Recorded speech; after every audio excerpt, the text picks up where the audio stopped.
I got some scriptures for that. It's, Proverbs 17:17.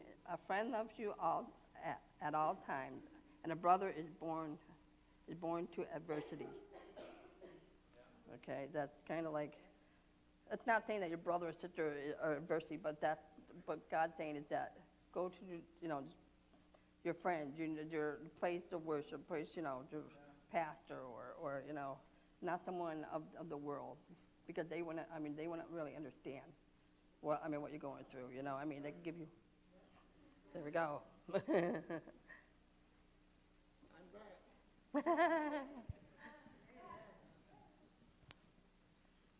I was thinking as you were sharing that, and I turned around and I looked at Stephen, and all of a sudden all this come rushing back.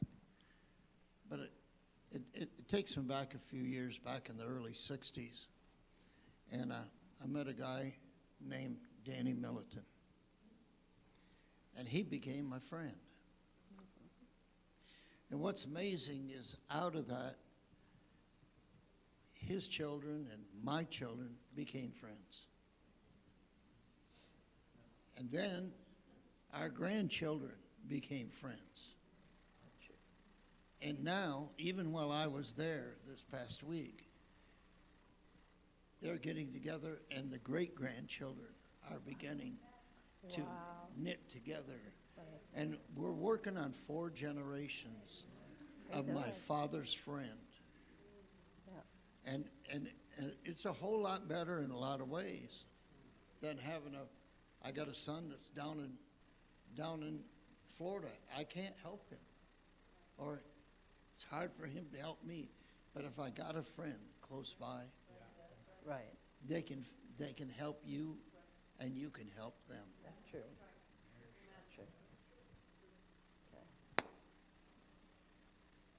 Okay, and then James 2:8, it says, yes, indeed, it is good when you obey the royal law as found in the scriptures.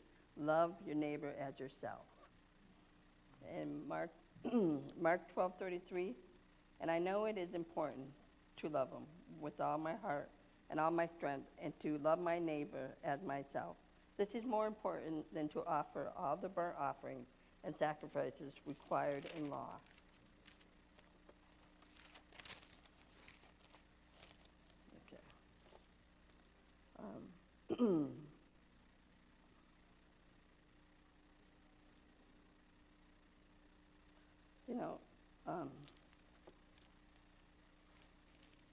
It's good to have to talk to people.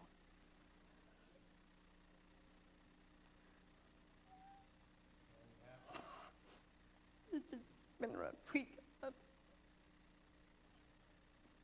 Bud and Burton always been there for me. I counsel with somebody here that helped me a certain situation, but I can't express how much it's needed to be to rely on each other, and if you don't have the answer, ask somebody else, because I tell you, even though I text my sister or my brother, they can't really help me, even though I am close to them. I'm very close to them, but I have. Brother Bud and Sister Byrne has spiritual wisdom, or pastor has spiritual wisdom that they can give me, or they can find in the Word. So, sorry, I didn't get all emotional. And the instruction is, in Luke 7:35, it says, but wisdom is shown to be right by the lives of those who follow it. You just go to the one. Pardon? Say it again. Okay. Do you want me to turn this up for them? Okay. Luke 7:35. But wisdom is shown to be right by the lives of those who follow it. Okay. And warning is Proverbs 5:23. He shall die without instruction, and in the greatness of his folly he shall go astray. And I'll go to the next one.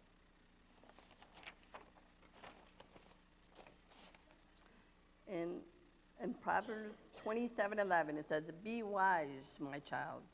Make my heart glad. Then I will be able to answer my critics." And I got in Webster, wise is having or showing wisdom or knowledge, usually from learning or experiencing many things based on good reasoning or information, good sense or judgment. And wise in the Hebrew 24:50 is shkakon. Expert men who are skillful, sage, subtle, shrewd, and skilled. And the Greek is 4680 is sophos. Wise, learned, cultivated, skilled, clever. And wise means it's this. It's almost like the mind, but wise in the mind. So I thought that was pretty neat. You know how it's sign language of the mind, wise, and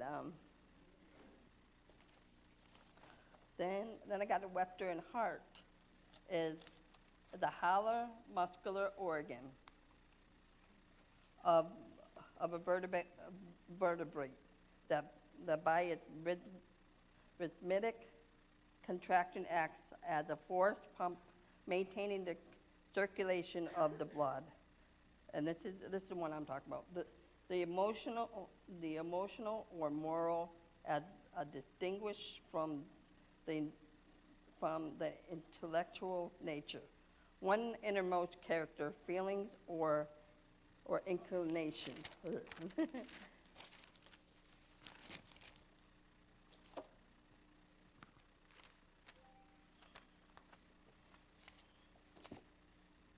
Okay. And then the Hebrew 38:20, it's heart is lab. Inner man, mind, will, heart. And the Greek is 2588, and that's cardia. The heart, mind, character, and self, will, intention, center. And I'm just going to keep saying it, and then I'll tell a story. I want to tell a story. Okay. In Hebrew 80:56 is glad. And a sa-me-kak. Glad, joyful, merry. In the Greek, it's 54:63, and it's ka-iro, rejoice. Am glad, also a salvation, also in the salvation hail. And the meaning of glad is having a cheerful or happy disposition by nature. Experiencing pleasure, joy, or delight, made happy, made pleased, satisfied, or grateful. And glad is this. Well, I do it dance this way, but it's actually this. This is glad, happy, joy, rejoice. And I got a scripture here that says, Proverbs 10:1, a wise son makes a glad father, but a foolish son is the grief of another. It's all about doing what's right, making wise choices,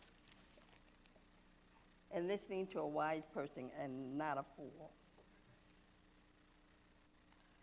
Let's see.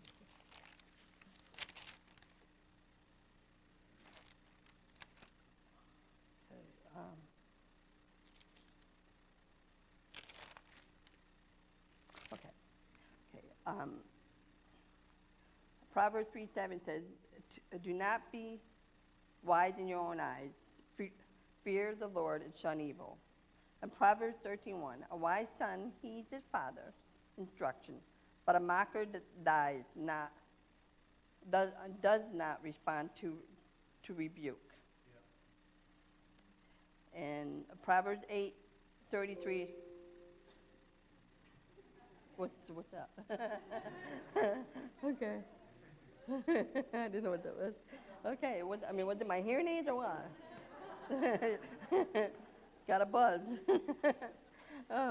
Warning, Proverbs 26:12 says, do you see a person wise in their own eyes? There is more hope for a fool than for them.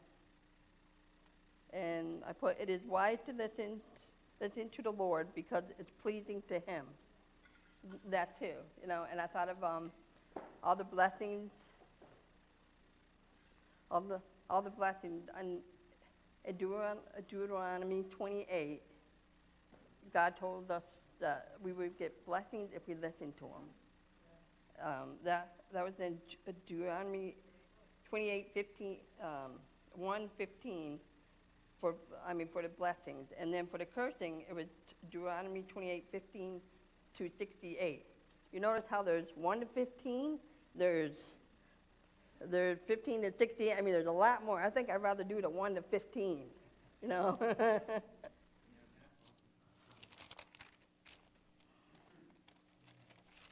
And I wanted to tell a story about how I came to make a wise. I've been praying what church to go to, and it was it's how I met Bernadette. Bernadette knew my family all my life, and she used to go over my Aunt Terry's, and when I was a little kid, and I would always go over there to swim or play, and I never noticed her.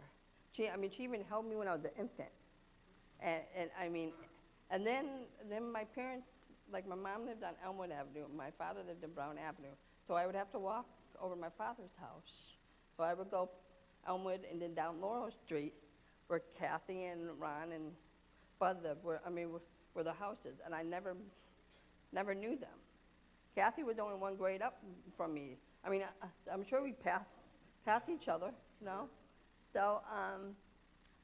So it started when my cousin Richie died. I was at the funeral, and Bernadette started talking about God to my mother, and me, I always loved the Lord. I went to a Catholic church, so I always loved the Lord. And my mom said, I don't want to hear it. How about, there's my daughter. She loves the Lord, but I was grieving, so she started talking about the Lord and stuff, and I wasn't really, really listening, because when you grieve, you don't really. So she gave me her number, and then she left. Then 6 months down the road, I was going through a hard time with death. I should say this. One of my daughters, okay, and I had to make some hard choices with her. It was very hard. They lost their father, kind of messed them up, all that. And so never does this happen. It was snowing that day, and I was so anguished. I went to a Catholic. The bus sacrament door was open, and which it never happens, And I went in there to pray. I said, God, I don't know what to do no more. I don't know what to do. I don't know what to do with her anymore. And so I prayed, and then I left.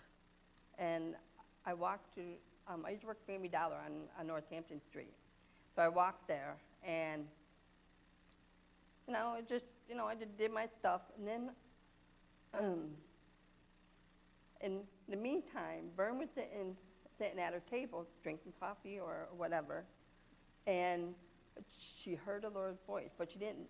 And at first, she thought it was. It was in her mind. She goes, "I want you to go tell Tammy." And and mind you, me and her are not like close or nothing. I don't really know her. And she goes, "I want you to go tell Tammy I love her." And she goes, "No. I never. And the thing is, she never stepped into a Family Dollar, never." And she, excuse me, I'm sweating.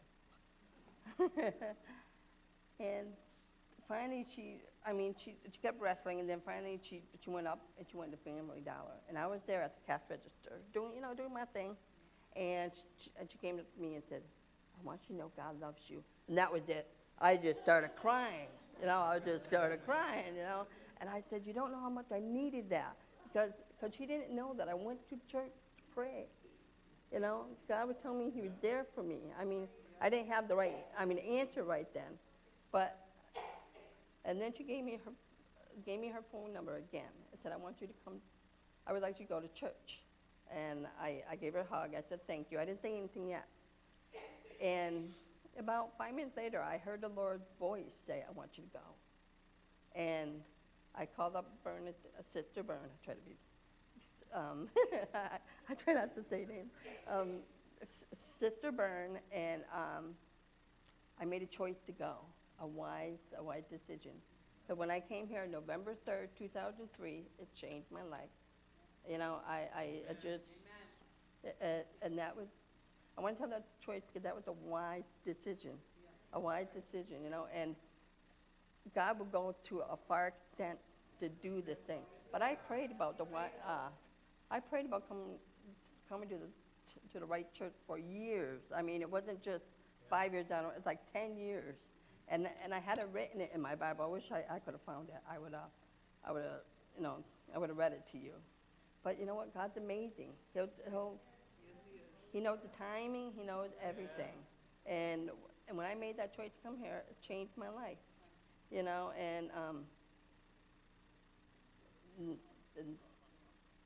it just changed my life.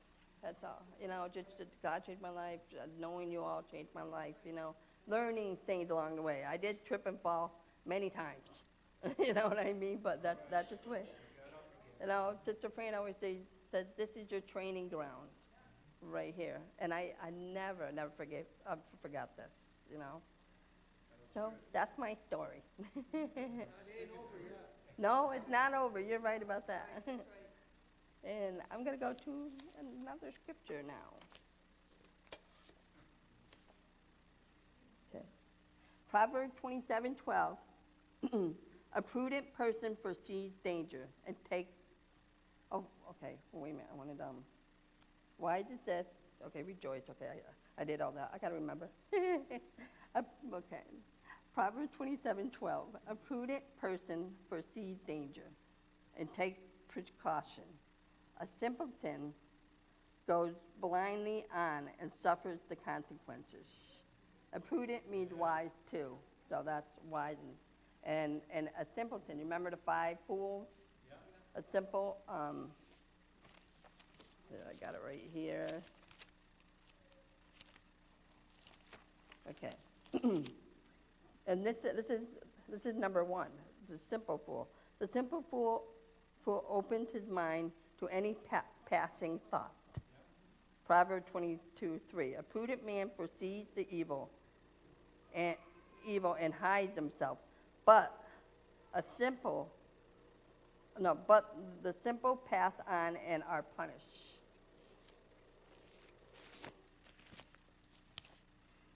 And let's see here.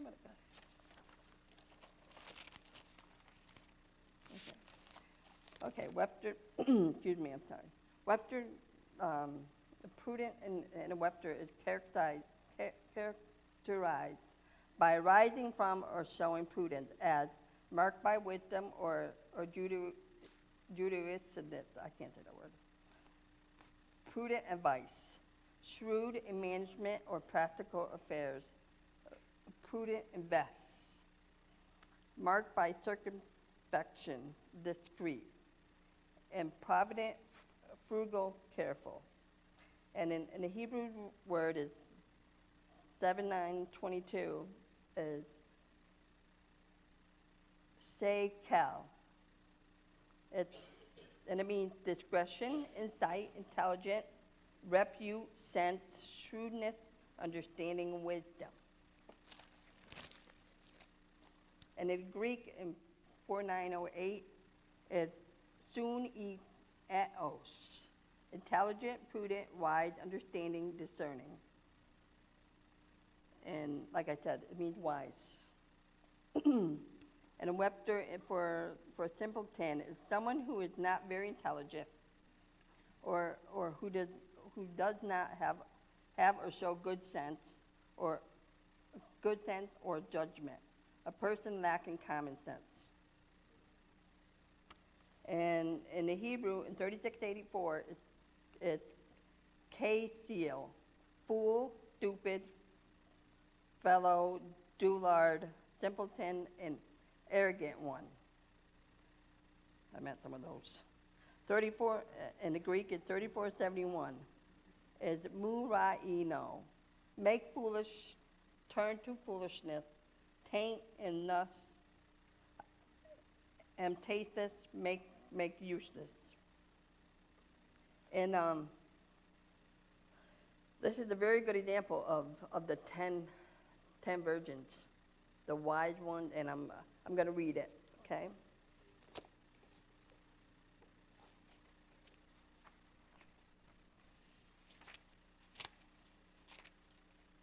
Okay.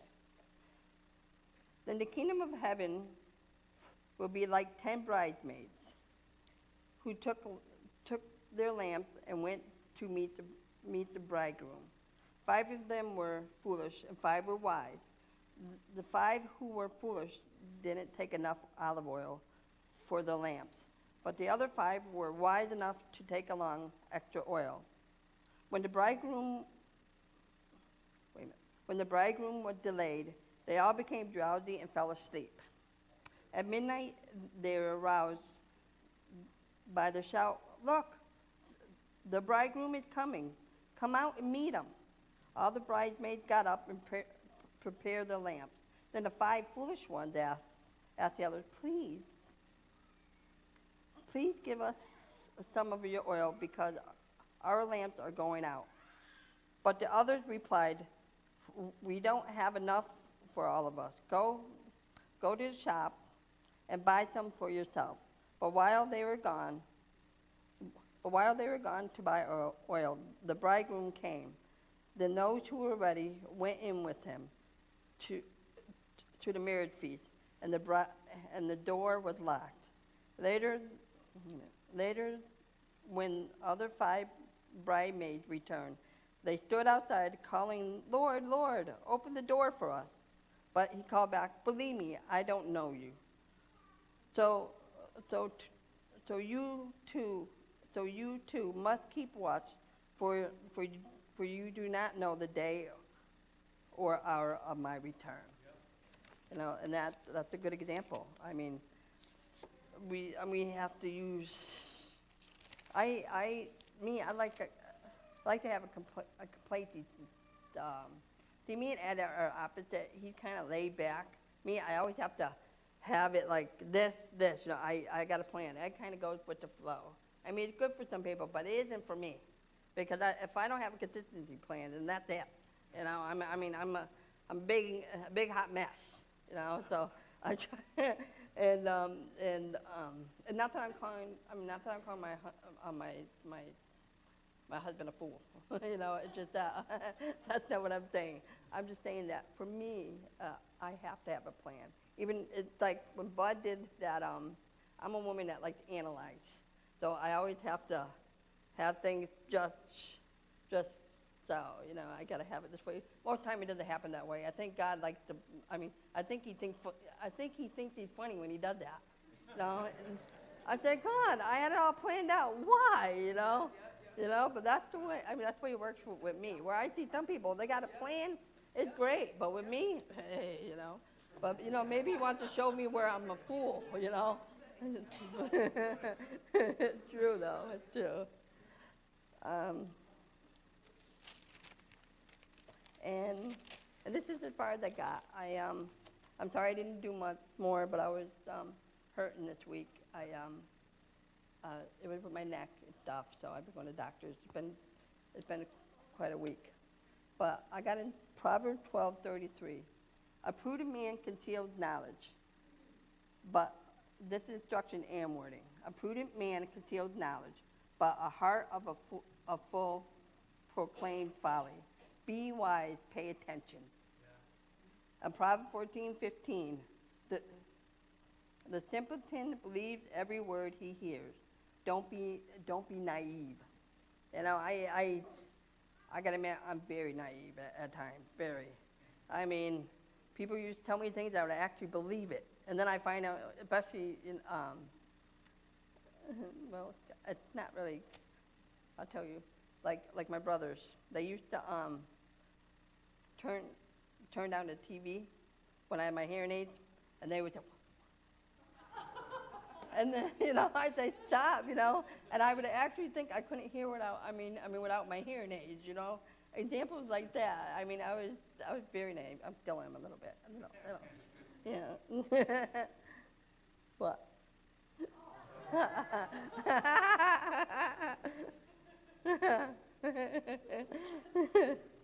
Okay, Proverbs 14:15. The simpleton believes every word he hears. Okay, I said that. Don't be naive. But the prudent man looks and considers well where he's going. Okay, and this is prudent. It's tapping your shoulders. It means responsible in sign language. It's prudent. Okay, fool. A fool. Looking down. But I think at times I I make hasty choices, and then it's a mess. So and what you all well know, is pray about it before you do it. Sometimes when it looks good, I tend to say yes. Then I realize it's not that good, So it's always good to weigh it out, check it out, ask somebody else, because I've gotten in trouble a time or two. But that's it. All right. Happy Sunday. Very good. Thank you.